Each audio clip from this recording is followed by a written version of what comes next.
네, 우리는 지난 시간에 천년이라는 기간에 대해서 살펴봤어요.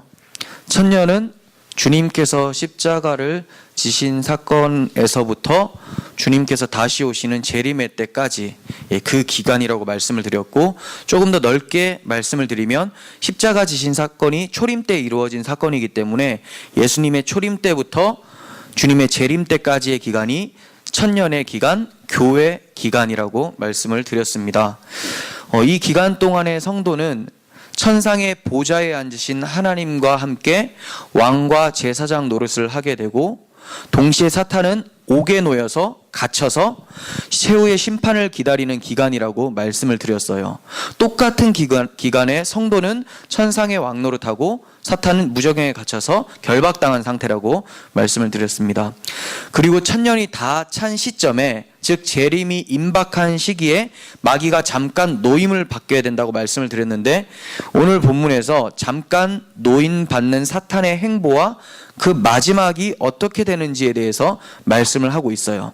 이게 7절에서 10절까지의 내용이에요, 본문에.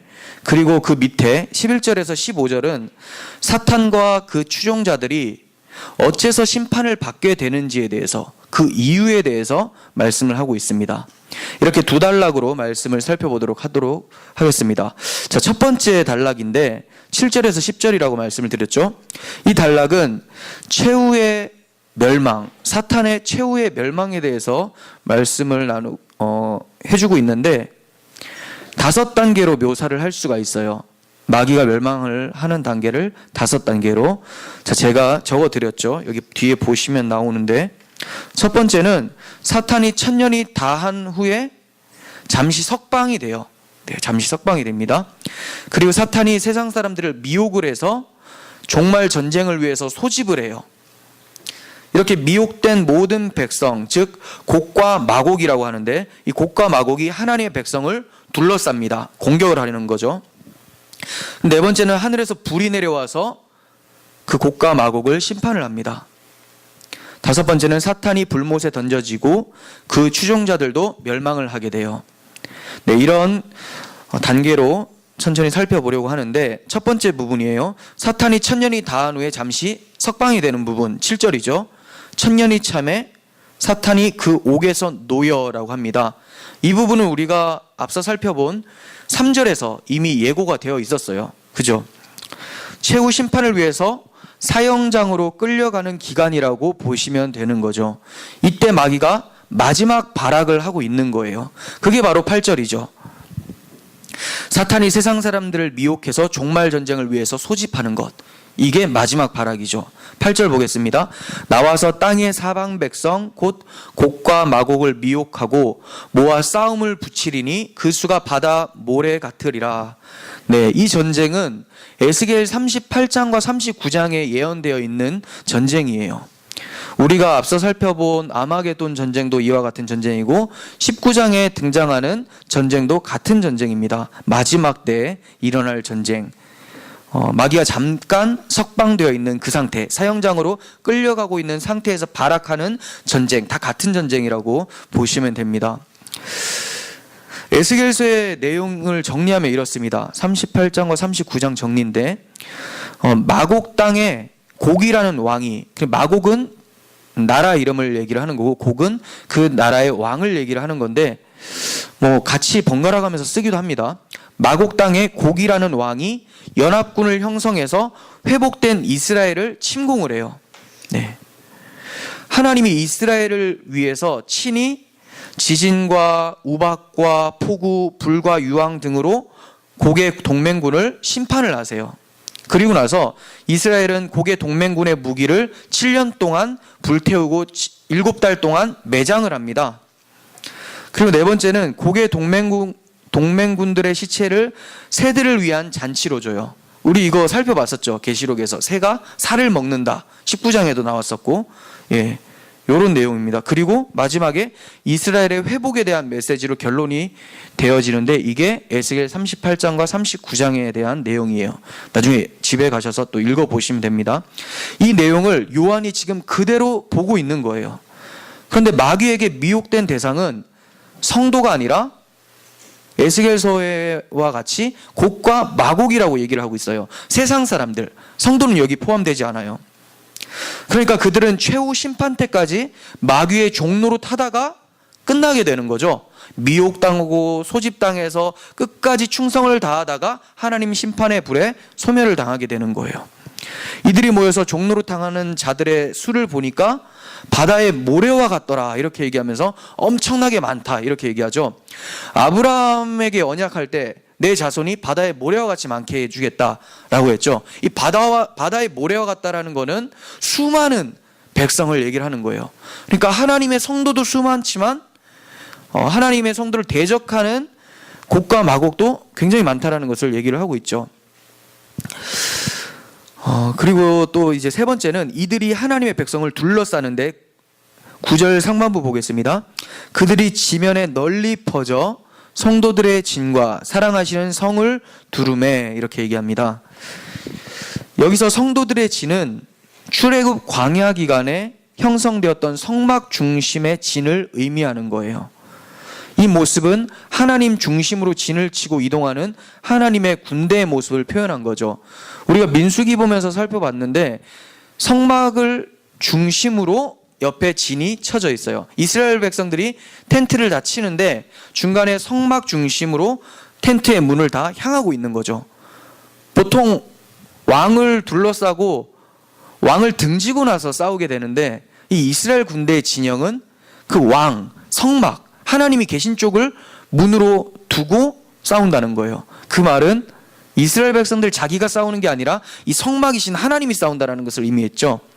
네, 이렇게 성도들의 진은 성막 중심의 진, 하나님의 군대를 표현하고 있는 거예요. 그리고 사랑하시는 성이라고 하는데 이 성은 예루살렘을 얘기를 합니다. 예루살렘이란 도시 전체가 성이에요. 예루살렘 도시 성읍 안에 성전이 있는 거예요. 그러니까 전자는 광야 교회를 얘기를 하는 거고 후자는 가나안에 정착된 교회를 의미하는 거죠. 즉 마곡의 군대가 공격하고 있는 대상은 교회라고 보여지긴 하지만 교회의 우두머리이신 하나님을 공격을 하고 있는 거죠. 성전을 공격하자는 거예요. 하나님을 공격하는 거예요. 그러니까 이들의 공격이 성공을 할 수 있겠습니까? 우리를 공격하면 우리는 질 수 있죠. 근데 우리를 공격할 때 우리 안에 성전으로 자리 잡고 계신 예수를 공격하니까 그 예수가 지겠습니까? 당연히 이들의 공격은 성공을 할 수가 없어요. 만약에 이것이 가능하다면 이스라엘 백성이 가나안 행군을 할 때 이방 나라들이 행군을 저지할 수 있었어야 돼요. 광야 기간 동안. 그렇지만 이스라엘 백성들은 승승장구하면서 가나안 땅에 들어가게 됩니다. 이스라엘 백성들이 두려워했던 것은 이방 나라가 아니라 하나님이었죠. 하나님으로 인해서 멸망당하는 거지 그들은 이방 나라 때문에 멸망당하지 않아요. 어떠한 이방 나라도 이스라엘 백성의 진군을 막지 못했었어요. 왜 그렇습니까? 이스라엘 백성이 행진할 때 그 선두에 언약궤가 있었기 때문에 그렇습니다. 하나님이 있었기 때문에 하나님의 언약이 함께하고 있었기 때문에 이방 나라가 그들을 물리칠 수 없었어요. 세상이 아무리 성도를 둘러싸 진친다 할지라도 성도들 앞에 가신 예수 그리스도로 인해서 그들은 패망하게 되는 거예요. 요한복음 16장 33절에서 주님이 이렇게 말씀하시죠.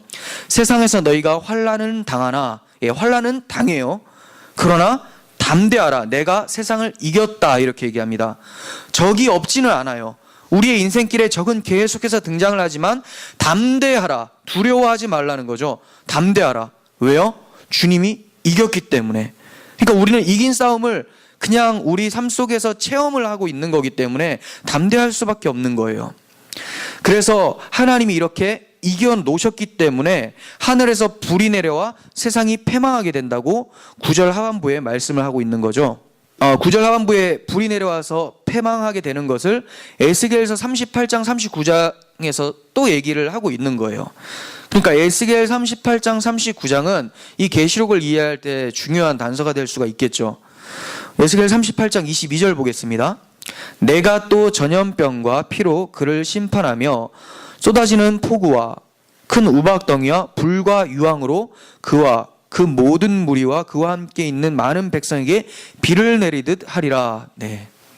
하나님께서 자기 백성을 둘러싸 진치고 있는 자들을 다 멸망시킨다고 말씀하고 계세요. 그러면 왜 이런 불심판이 내려오는 걸까요? 왜 불심판이 내려오는 걸까요? 그리고 그 불심판이 성도들에게는 어째서 구원에 이르게 될까요? 그죠? 불심판이 떨어질 때 이방 민족들, 곡과 마곡은 다 불타 없어지는데 불심판이 떨어질 때 성도들은 살았다가 되잖아요. 이방 민족이 다 없어지니까. 어떻게 이럴 수가 있나? 뭐 성도들은 뭐가 다른가? 그들은 뭐 죄가 없나? 그렇지 않다는 거예요. 성도들도 다 불로 소멸돼야 되는 게 맞습니다. 이 세상의 모든 사람들은 하나님 앞에 섰을 때에는 다 하나님의 진노의 불을 맞아야 되는 것이 맞아요. 그런데 하나님의 백성들은 이 불이 피해가고 이방 사람들, 믿지 않는 불신자들에게 떨어진다고 성경은 얘기하고 있습니다. 왜 그렇습니까? 성도들은 이미 인생 속에서 이 불심판을 맛본 자들이에요. 우리 맨날 뭐 성령이여 불로 임하소서 이런 얘기 하잖아요. 네, 이거 죽여달라는 말이거든요. 성령이여 불로 임하소서. 무슨 말입니까? 성령이 오시면 그가 누구신지 알게 돼요. 예수가 누구신지, 십자가의 의미를 알게 되죠. 그러니까 성령이 충만해지면 내가 십자가에서 죽고 다시 그리스도와 함께 살아났다는 것이 확신이 되기 때문에 그게 바로 불로 태워지고 새로 거듭난 자의 모습이라는 거예요. 성도들은 이 세상 속에서 예수님과 함께 십자가 지는 삶을 살고 있기 때문에 그 삶이 고통스럽습니다. 그게 불심판을 받는 거예요. 그래서 주님의 재림의 때 심판의 불이 떨어질 때는 이미 예수께서 가져간 그 불심판이기 때문에 우리에게는 전혀 해가 없죠. 우리에게는 구원으로 다가와요. 그렇지만 믿지 않는 자들은 그 심판의 불을 한 번도 맞아본 적이 없기 때문에, 예수와 함께 십자가를 진 적이 없기 때문에 자기 십자가를 지고 멸망하는 것을 불심판으로 말씀을 하고 있는 거예요. 이 심판의 불로 인해서 사탄과 그 추종자들은 불못에 던져집니다. 10절, 또 그들을 미혹하는 마귀가 불과 유황못에 던져지니 거기는 그 짐승과 거짓 선지자도 있어 세세토록 밤낮 괴로움을 받으리라. 네, 이게 바로 세상 끝 재림의 때 일어나는 일이죠. 사탄의 멸망과 짐승과 거짓 선지자, 곡과 마곡, 모든 악의 세력들이 멸망하는 것, 재림의 때 일어납니다. 그렇다면 천년의 기간 동안, 즉 교회 기간에는 이러한 전쟁들이 없는 걸까? 있습니다. 계속해서 있어요. 우리가 여러 가지 재앙들 많이 살펴봤었죠. 인재앙, 나팔재앙, 대접재앙들 다 살펴봤는데 계속 재앙이 있었잖아요. 우리 인생 속에 계속 있습니다. 마지막에 더 거세지는 것뿐이지 지금도 존재하고 있어요. 마귀는 옥에 갇힌 사자처럼 결박당해 있다 하더라도 포효하며 위협합니다. 그리고 옥에서 잠시 놓이게 되었을 때 더 위협을 주죠. 철장에 갇혀있는 사자를 생각해 보세요. 갇혀 있어요.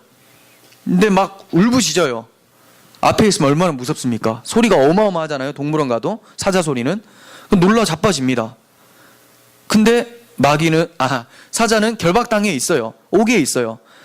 이제 이 사자를 처리하기 위해서 옥에서 꺼내요. 근데 그냥 꺼낼까요? 결박당해 있는 상태로 꺼내겠죠. 아직까지도 결박당해 있는 거예요. 그렇지만 사자가 포효하면 더 무섭죠. 갇혀있을 때보다. 잠깐 석방되었으니까. 그런 거예요.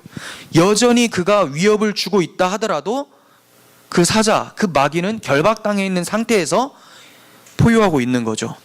예수님의 십자가가 그를 결박하게 했기 때문에 그가 아무리 울부짖고 공격을 해대도 하나님의 백성은 한 명도 미혹을 할 수 없다라는 거예요. 지옥으로 내려가게 못한다라는 거죠. 재림의 때가 가까울수록 마귀는 위협적이지만 미혹하는 어떠한 영향도 줄 수 없다라는 것을 우리가 기억해야 됩니다. 미혹의 대상은 오직 곡과 마곡들, 세상 사람들이에요. 우리는 이 점을 통해서 하나님께서 마귀의 위협이 점점 거세지는 기간을 잠시 두신 이유에 대해서 어느 정도 알 수가 있어요.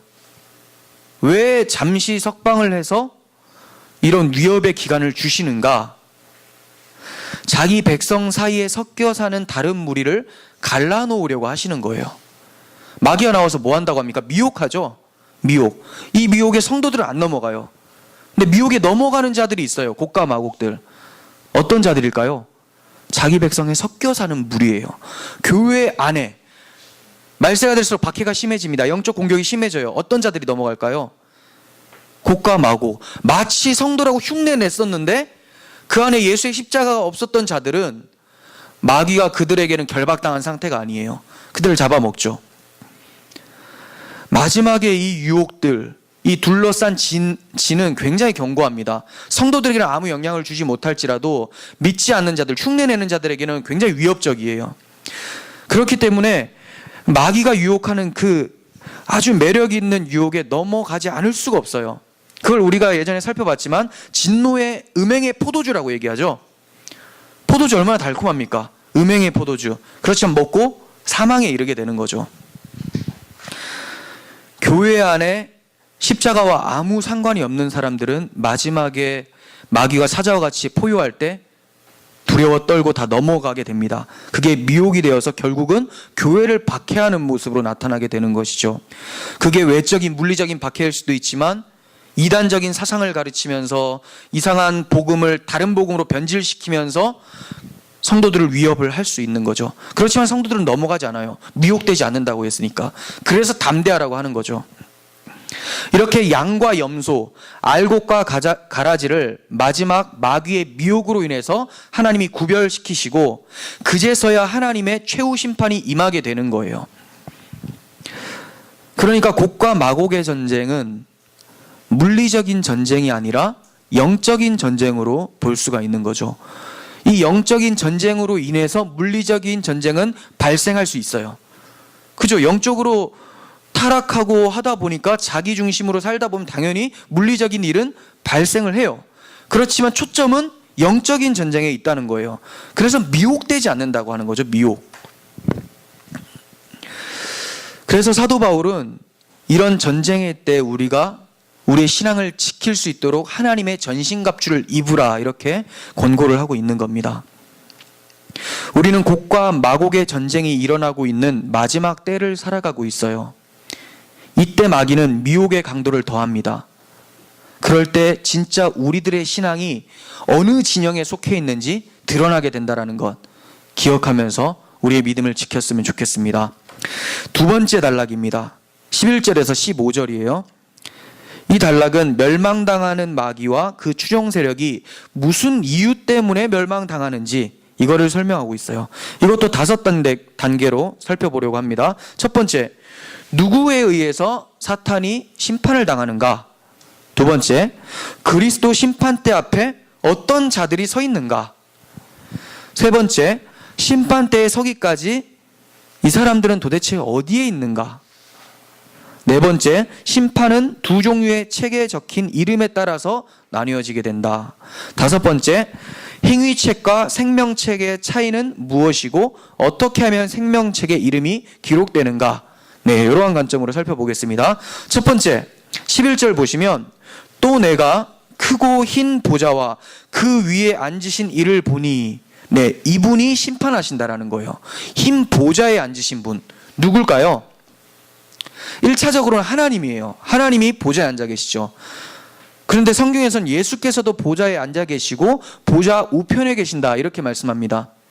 여기서 보좌 우편이라는 것은 보좌와 같은 권세를 상징하는 거지. 오른손, 오른쪽. 정말 물리적으로 옆에 앉아 계신다라고 보면 안 돼요. 하나님은 영이시기 때문에 보이지가 않습니다.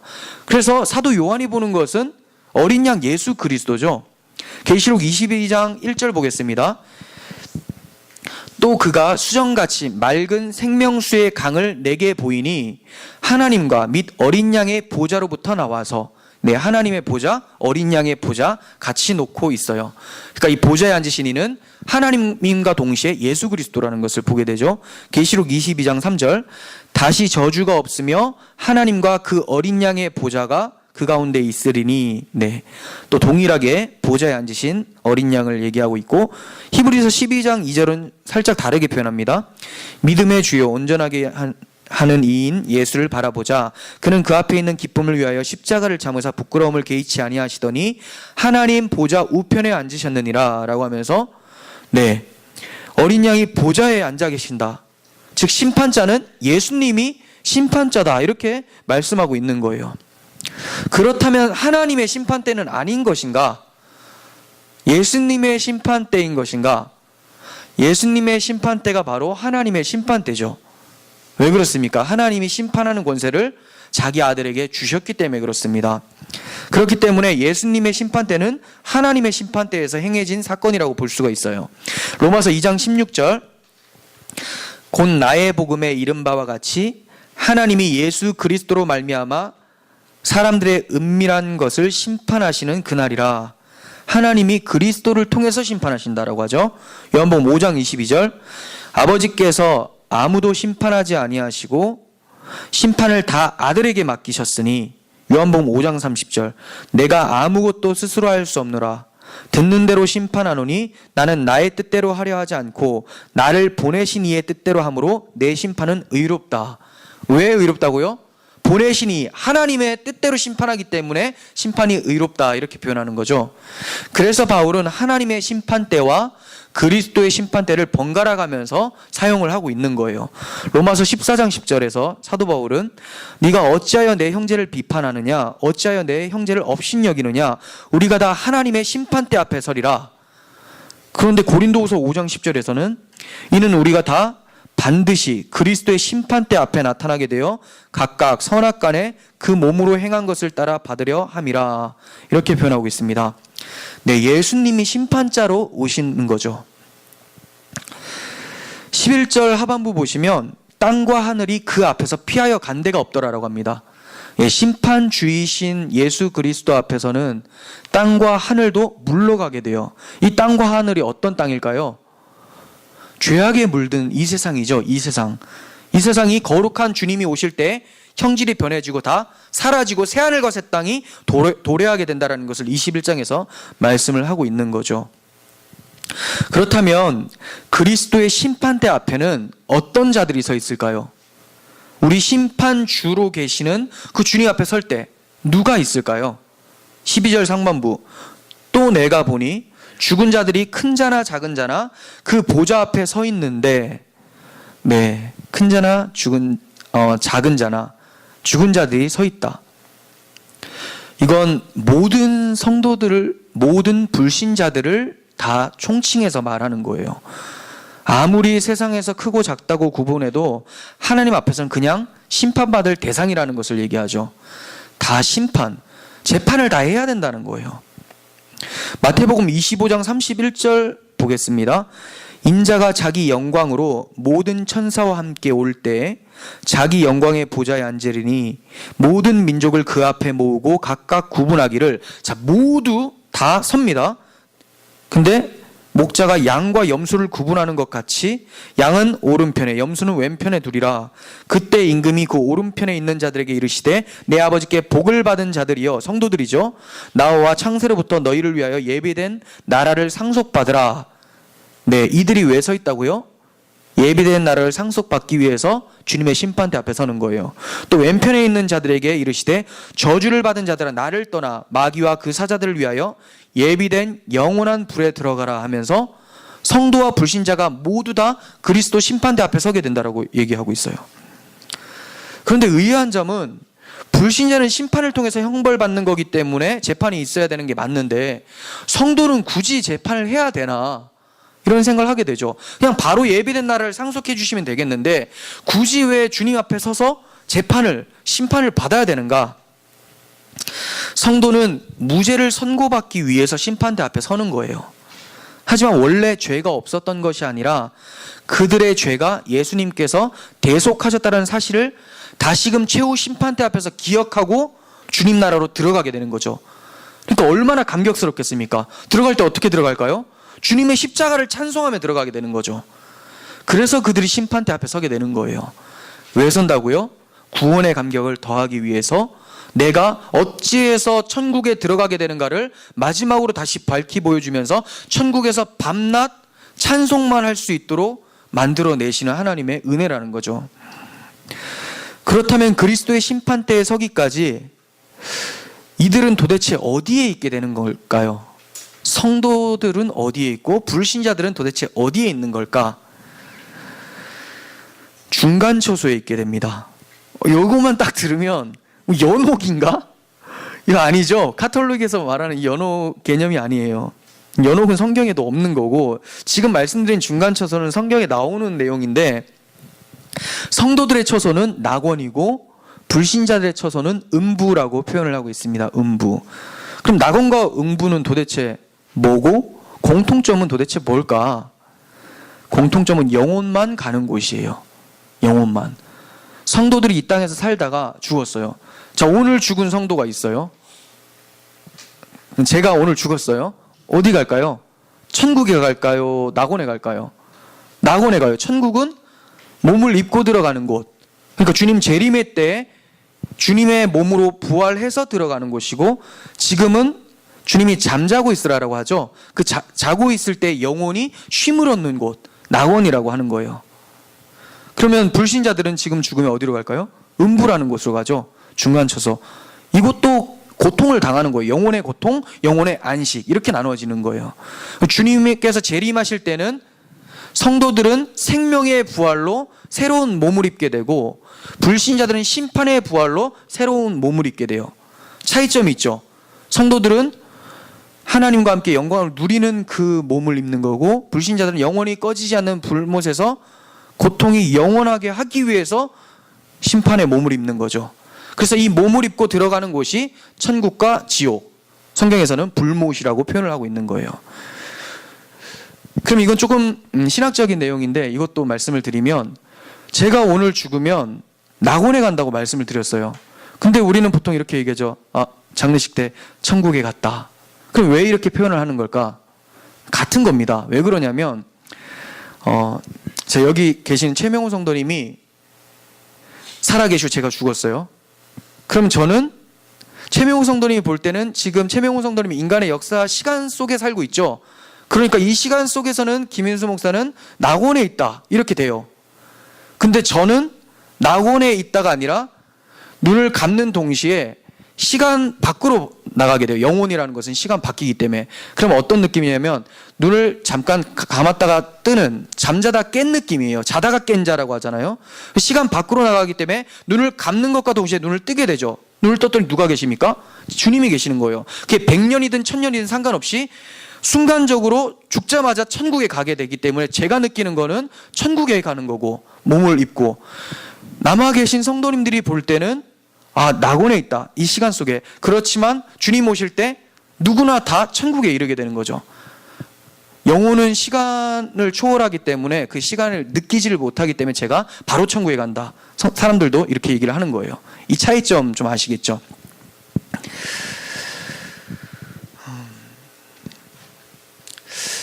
네, 그 요한복음 5장 29절에서도 이렇게 표현을 하고 있습니다. 주님께서 선한 일을 행한 자는 생명의 부활로, 악한 일을 행한 자는 심판의 부활로 나올 것이다. 네, 성도는 영광스러운 몸을 입고 천국에 들어가게 되고, 불신자들은 심판받기 위해서 몸을 입고 불못에 들어가게 된다는 거예요. 그래서 13절에서 이렇게 표현하고 있죠. 바다가 그 가운데서 죽은 자들을 내주고, 네, 사망과 음부도 죽은 자들을 내준다, 이렇게 얘기해요. 여기서 바다, 사망, 음부가 바로 앞서 말씀드린 죽은 자들이 가는, 불신자들이 가는 음부라는 거예요. 다 같은 거예요. 바다도 마찬가지입니다. 성경에서 바다는 심판으로 인해서 죽은 자들을 상징을 해요. 노아 홍수 때 바다에 다 잠기게 되죠. 하나님의 백성 아닌 노아 가족 외에.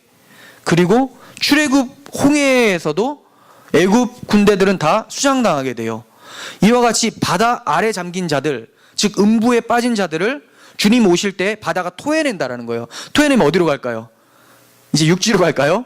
아니죠. 영원한 불못으로 가게 되는 것이 심판인 거예요. 그래서 바다, 음부, 사망, 이걸 다 같이 놓고 얘기를 하는 거죠. 결국 음부도 사망도 결국 불못으로 던져져서 새하늘과 새 땅에는 존재하지 않게 돼요. 왜냐하면 중간 초소이기 때문에 완성된 초소가 오면 더 이상 존재가 필요가 없어지죠. 네, 낙원도 마찬가지예요. 천국에 이르게 되면, 주님 재림하면 낙원도 사라지고 천국으로 화하게 되는 거죠. 오늘 본문 14절에 사망과 음부도 불못에 던져진다라고 하면서 의인화한 거예요, 이 처소를. 그리고 계시록 21장 1절과 4절 보겠습니다. 새하늘과 새 땅, 주님 재림에서 완성되었을 때는 어떻게 되는가? 처음 하늘과 처음 땅이 없어졌고 바다도 다시 있지 않더라. 이제 저주가 물러가게 되는 거죠. 모든 눈물을 그 눈에서 닦아주시니 다시는 사망이 없고 애통하는 것이나 곡하는 것이나 아픈 것이 다시 있지 아니하리니 처음 것들이 다 지나갔다라고 하면서 이제 음부나 사망, 바다 사라지게 된다고 말씀하고 있습니다. 그리스도의 심판대 앞에는 두 종류의 책들이 펴놓아져 있다고 말씀하고 있습니다. 이 책에 적힌 이름에 따라서 구원이냐 형벌이냐가 나누어져요. 그래서 이단들이 이런 거 참 많이 얘기해요. 뭐 신천지에 들어오면 생명책이 기록되는 거고, 그리고 그 신천지에 들어오지 않으면 행위록에 다른 책에 기록되는 거다, 이렇게 표현을 하는데 말 같지도 않죠. 생명책이 뭔지를 잘 몰라요. 그거를 지금 말씀을 드리려고 하는 겁니다. 여기서 이제 책이란 두 종류의 책이 나오죠. 다른 책들, 그리고 또 책이 나오는데 행위책과 생명책이 등장을 해요. 행위책과 생명책. 행위책과 생명책의 차이는 도대체 뭐고 어떻게 하면 생명책에 기록되는 걸까? 이것에 대해서 말씀드리면 15절에서 누구든지 생명책에 기록되지 못한 자는 불못에 던져진다라고 하죠. 생명책은 구원의 책, 행위책은 지옥으로 가는 책, 이렇게 표현하고 있습니다. 하지만 사실 둘 다 행위가 기록된 책이에요. 생명책도 행위가 기록된 책이에요. 단지 이 책의 차이점은 뭐냐? 누구의 행위가 기록되었느냐의 차이예요. 생명에 이르는 책이냐, 불못에 이르는 책이냐, 그거는 누구의 행위에 따라서 달라진다는 거죠. 이 책들은 복수와 단수로 나눠집니다. 복수로 쓰인 책들은 복수에 쓰인 책들에 기록된 행위들이 누구의 행위들이겠습니까? 그러면 복수니까 여러 사람들이겠죠. 여러 사람들, 인간들의 행위예요. 그런데 단수로 쓰인 이 책은 누구의 행위일까요? 단수, 예수의 행위죠. 예수의 행위. 이 단수의 책, 예수 그리스도의 행위가 기록된 책들이 바로 생명책이라는 거예요. 13장에서는 생명책을 수식을 할 때 이렇게 표현합니다. 죽임을 당한 어린 양의 생명책에서, 죽임을 당한 어린 양의 생명책. 왜 이렇게 수식을 할까요? 예수 그리스도의 십자가 공로가 생명으로 이끈다라는 뜻이에요. 예수 그리스도의 십자가가 내 죄를 대속했다는 그 사실을 믿으면 예수님의 행위가 나의 행위가 되는 거죠. 예수님이 왜 죽으셨습니까? 책들에 기록돼야 될, 복수의 책들에 기록돼야 될 내 행위를 가지고 죽으셨기 때문에 그것을 믿는다면 이 단수의 책의 행위가 나의 행위가 된다라는 거예요. 그래서 주님이 내가 곧 길이요 진리요 생명이니, 생명이라고 하죠. 나로 말미암지 않고는 아버지께로 올 자가 없다라고 하는 거죠. 누구든지 그리스도의 행위를 덧입고 아버지께로 나아갈 수가 있는 거예요. 그게 바로 생명책에 이름이 기록되는 겁니다. 그러니까 여러분, 생명책에 이름이 기록되려면 뭐 해야 되는 거예요? 신천지에 들어가야 되는 거예요? 뭘 알아야 되는 거예요? 그게 아니죠. 예수의 십자가를 나의 십자가로 받아들이는 자, 예수를 주요 그리스도로 고백하는 자, 이들이 예수의 행위가 나의 행위가 되기 때문에 이름이 적혀져요. 그래서 생명책에 여러 가지 이름 찾으려고 생각하지 마세요. 예수 그리스도 해놓고 괄호 쳐놓고 싹 적어놨을 것 같아요. 무슨 말입니까? 뒤에는 이 예수의 이름 안에 다 들어가는 거다. 하나님이 우리 이름 보시고 구원하지 않습니다. 그럼 바로 심판이죠. 예수님 때문에. 우리는 예수님 뒤에 가려져 있기 때문에. 언약궤 기억하시죠? 언약궤 안에 인간의 죄를 상징하는 두 돌판 만나 담은 항아리, 아론의 쌍난 지팡이, 광야 시대 동안 계속해서 반역했었던 결과물인데 여기에 뚜껑을 덮고 그 위에 예수의 피가 뿌려져요. 그리고 그 위에 주님이 앉으시는 자리가 되죠. 시은좌라고. 왜 그렇습니까? 예수님이 그 뚜껑 열고는 앉지 않는다는 거예요. 하나님이 뚜껑을 덮고 피가 뿌려진 상태에서 우리를 보신다라는 거죠. 그래서 언약궤 앞에, 언약궤 위에 뿌리라.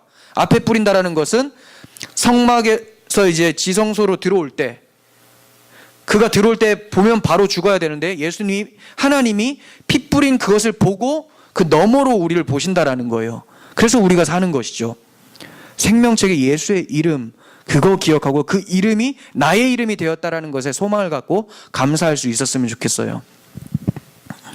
그러면 성도의 행위는 도대체 뭘까요? 성도도 행위를 하잖아요. 선한 일들 해요. 이건 도대체 어떻게 표현을 해야 될까?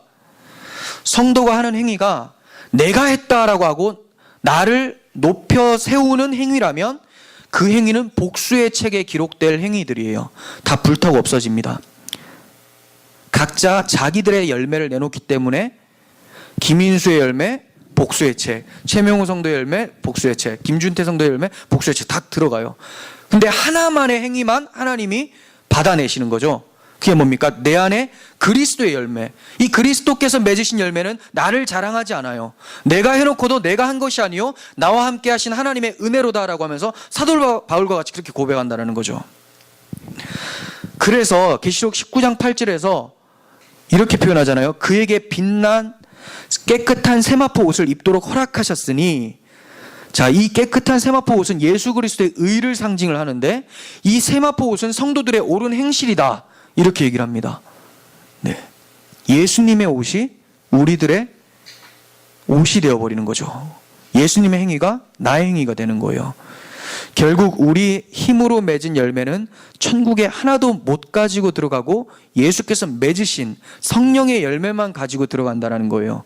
상급도 여기에 따라서 나눠지는 거죠. 예수께서 맺으신 열매의 풍성함에 따라서 달라지는 거고, 그 상급도 세속적 상급이 아니라 구원의 감격이라고 말씀을 드린 것처럼 영적인 보화라는 거죠. 그래서 바울은 이렇게 표현을 합니다. 고린도전서 3장 11절 보겠습니다. 바른 성경. 아무도 이미 놓여진 기초 곧 예수 그리스도 외에는 다른 기초를 놓을 수 없다. 누가 이 기초 위에 금이나 은이나 보석이나 나무나 풀이나 짚으로 건물을 세우면, 여러 가지 행위들이에요. 각 사람의 행위가 드러날 것이다. 그 날이 그것을 밝히 보여줄 것이다. 그것은 불로 드러나게 되며 그 불이 각 사람의 행위가 어떠한 것인지 심판할 것이기 때문이다. 누구든지 그 위에 세운 행위가 그대로 남아있으면 상을 받을 것이요, 누구든지 세운 행위가 불타면 해를 입을 것이다. 그러나 그 사람은 구원을 받을 것이지만 마치 불 속에서 구원을 받은 것처럼 같을 것이다, 이렇게 표현하죠. 불 속을 거쳐 받은 것 같다. 그러니까 알몸으로 구원받는다라는 거예요. 행위 다 사라지고. 이게 무슨 말입니까? 정리하면 그렇습니다. 예수 그리스도의 행위에다가 자기 행위, 내 의지, 내가 했다라는 그 공로심 있잖아요. 이게 더해지는 행위가 있으면 이거는 주님의 심판의 때 불로 심판한다고 하죠. 다 불타고 소멸돼요. 그렇다고 해서 그가 지옥 갈까요? 그렇지가 않아요. 왜냐하면 이미 예수라는 토대 위에 세워졌기 때문에 그 공적들만 다 불타고 예수님의 행위만을 하나님께서 받아가신다라는 거예요.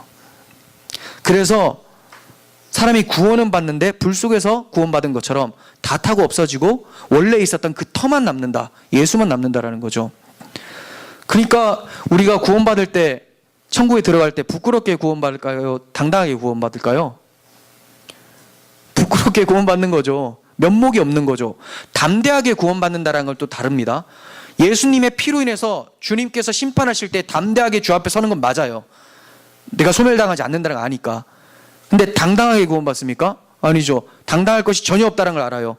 예수님 때문에 구원받으니까. 내가 내놓은 것이 조금이라도 있으면 다 타버리니까. 벌거벗은 사람이 어디 행차하는데 당당하게 행차할까요? 아이고, 창피하면서도 왕궁으로 들어가게 되는 거죠.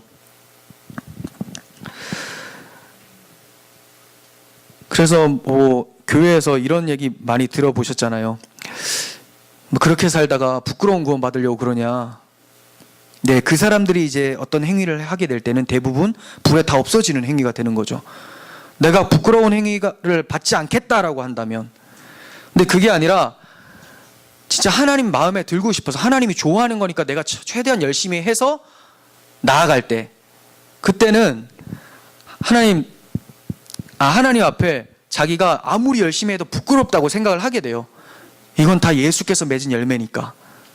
이해하시겠죠? 이런 차이가 있습니다. 이게 율법의 행위가 나타나는 열매냐, 복음이 나타내는 열매냐에 따라서 달라지는 거예요. 칭의는 그리스도의 행위로 받는 것이죠. 그렇다고 해서 성화는 우리의 힘으로 받는 게 아닙니다. 성화도 그리스도의 행위로 이루어지는 거예요. 이 둘을 합해서 우리는 구원이라고 해요. 칭의와 성화, 성도들의 인생이죠. 이걸 구원이라고 해요. 그래서 구원을 오직 은혜로만 받는다. 시작도 예수요, 과정도 예수요, 마지막도 예수요. 그래서 주님이 알파와 오메가가 되시잖아요.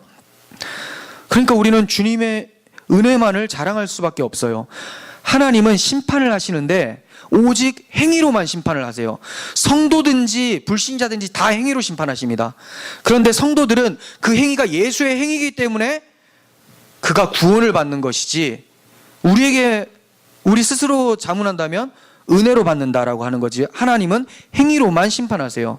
그리고 불신자들은 자기 행위를 가지고 나오기 때문에 소멸하게 되는 것이죠. 누구의 행위인가가 중요합니다. 우리가 주님의 행위를 의지하는 자로 생명책에 기록되어 있다면 사탄의 미혹에도 염려가 없고 주님의 심판대 앞에서도 무죄 선고를 받고 천국에 들어가게 될 거예요. 최후 심판대에 서게 되는 그날까지 우리의 이름을 생명책에 넣어주신 주님의 십자가 공로를 찬양하면서 살아가는 우리 모두가 되었으면 좋겠습니다. 기도하겠습니다. 하나님 아버지, 주님 앞에 내놓을 것이 아무것도 없습니다. 그래도 내놓으라고 하신다면 내놓을 수 있는 단 하나, 그리스도의 십자가밖에 없사오니 이 십자가를 가지고 담대하게 주 앞으로 나아가겠습니다. 주님, 우리의 이름이 생명책에 기록된 것, 우리의 잘남이 아니라 그리스도의 잘남이며 공로라는 것을 다시 한번 고백하오니 우리의 이름이 그리스도의 생명책에 기록되어지게 하시고 그것으로 찬송하는 우리들의 인생 되게 하여 주시옵소서. 마귀가 아무리 우리를 애워싸고 공격할지라도 주님의 때에 주님께서 우리를 보호하시고 불로 소멸하시며 마침내 구원에 이를 수 있도록 도와주실 줄을 믿습니다. 감사드리며 예수님의 이름으로 기도합니다. 아멘.